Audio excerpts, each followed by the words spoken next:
How to enroll to CRA direct deposit on Scotia. Hi everyone, welcome back to another episode. In today's video, I'm going to show you how you can enroll to CRA direct deposit on Scotia Bank. So in order to do this procedure, first thing first, make sure that the device is connected to an internet service. Now then, to begin with, first of all, log in into your online banking account of Scotia. Once you're logged in, that's going to take you to the interface, something like this.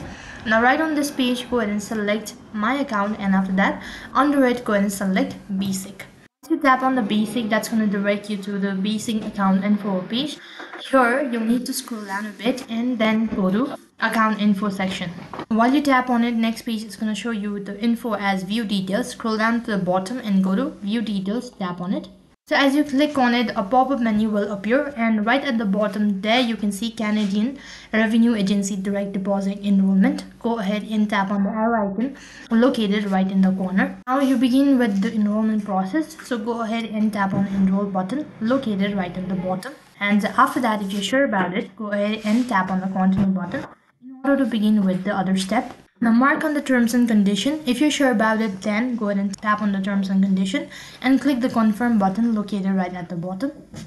Then you need to go ahead and review all of the information that you've provided. If you're sure about it, then click the finish button, or else if you have to make some changes, go ahead and tap on return to product and services, and from there onwards you can make some changes. So in this way, you've successfully enrolled into CRA, or Canadian Revenue Agency. That is all for this video. I hope the video was helpful. Make sure to like, share and subscribe to our channel. Thank you for watching. See you in the next video.